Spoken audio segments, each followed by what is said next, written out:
that forward looking, journey the rest of our lives. We're always working towards greater health.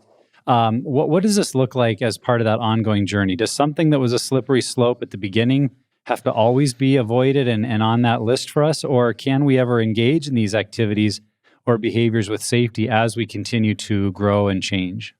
Yeah. I think for some people, there are going to be things that you just can't ever do again. I do think that happens. So if there's a behavior that always leads to relapse or always hurts your spouse, that may be the game changer, and I think a real act of love and just a reflection of Christ is that we realize we're doing relationship together. And if there's something we're doing that hurts another person, that we make that decision to not do that, just like you were talking about. And then there's other things. I think this is often the case that we are able to grow back into some situations with healthy boundaries and things like that, because my guess would be that when we started our addiction, we had a lot of secrets, because that's a lot of times what leads people to addiction is stuffing their pain, hiding, being secret. And so, like, as you're saying, Trevor, sometimes you can feel that secrecy, shame around YouTube, even though YouTube itself is not bad. Yeah. We start that way. And so we may just have to eliminate all of that. But then later we could go do the same activity, fantasy football, video games, or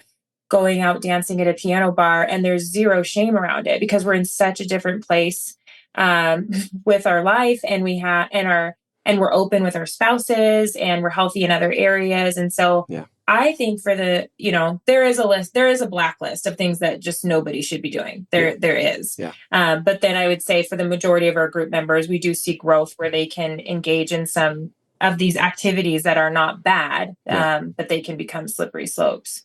I'm sorry, every time you say piano bar, I'm just trying to, were they playing Casting Crowns there? Is that what you were dancing to? Or was it Billy Joel? It's two piano guys, and they are legit so good. All right. And you can request any song. I mean, it can be rap, it can be country, it can be rock. It's like they just play on the piano. They're really good. I mean, now I almost feel like she should tell us what it's called. Don't, but... It's called the piano bar. The piano bar. Okay. All right. Sorry I brought it up. For me, social media was one of those things that was at the top of, my pattern of addiction, and then got off of it for a number of years. I think it was 3 years. And then I circled back to it with my wife, was thinking about, and at times it was I had good intentions. I'm I want to use it for work and be more active there and help promote Pure Desire and all this stuff. And then, we got to the point even recently where it's not healthy for me. It was putting me in situations that were not helpful, and lapses happen. And then you have to have that conversation, and that creates, situations that are painful and difficult. And obviously in those moments, it helps you reevaluate, is this really helpful for me? And I talked to my wife and she's I agree. I don't think you should be on it anymore. And so what I would say is not everything is going to be maybe like that for someone who's in recovery, but I do think that it is healthy to have a pattern of reevaluating, over every month, every year, every 6 months, whatever it may be, have kind of a check-in where it's hey, I've been on this for a little while. What do you think about this? Is it going okay? How am I feeling? How are you feeling? That kind of thing. Because again, it's not a set it and forget it type of thing. Because we've talked about it so many times on the podcast that life, and Nick, you even mentioned it, life will change and new dynamics. That Dr. Ted quote. What was it? New levels, new devils. New devils. Yeah, things are going to change and grow and develop. And so it's always good to reevaluate, and I even think about that. Gosh, you get married and then I got married, I'm in recovery, things are going great. And then you have a kid and it's life is not the same anymore, and so there's all these new stressors. So I think having a pattern of reevaluation with you and your spouse, you and your group, I think is really helpful.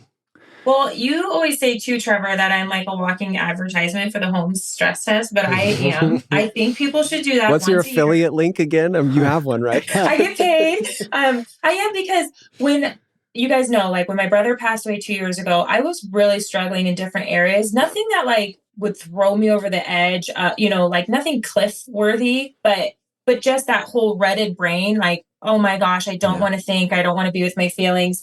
And then when I got divorced the first time, I developed OCD and an eating disorder. Neither one of those things were ever on the table for me. They literally felt like they just came out of nowhere. And now looking back, because I've done all this self-care work, I can see patterns that would and lies that would contribute to those behaviors. but those legitimately just felt like they just creeped out of the closet because I was in this new chaos, this new like single life with twin 1-year-old boys, and I'm like, oh, now I have OCD. That's fun. So yeah, new levels, new devils for sure. Yeah, I think we have to make this an ongoing conversation. Like I said, life is dynamic, and so should our plan be. And every, a few times a year as we're in later recovery, I think that should still be something we talk about as spouses in our groups. Like, hey, how about this? What do you think?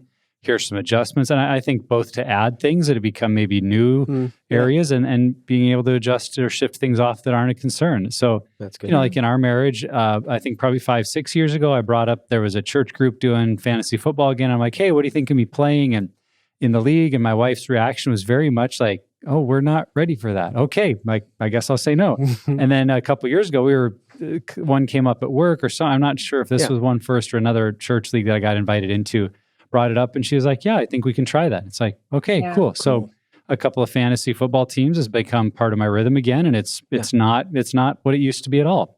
On the other hand, I would say things that are on my guardrails list since day one of like watching TV alone late at night, watching TV in hotel rooms, like I've not done and I don't ever plan to do again just because I don't miss it.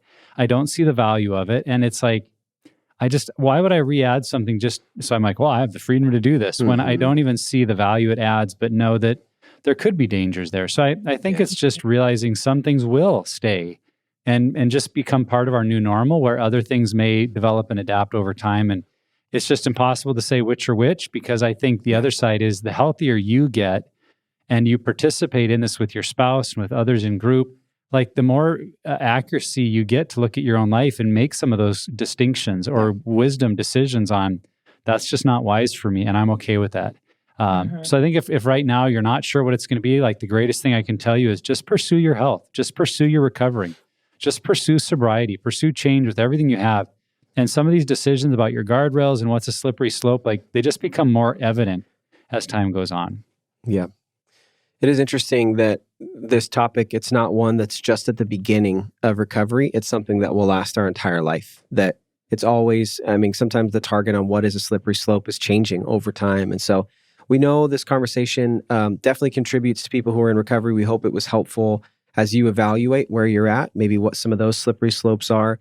And I also hope that if you're in recovery, this gives you a little bit of a picture of the betrayed partner in this too, and how much value there can be in inviting them in and creating more safety by identifying and putting guardrails around these. So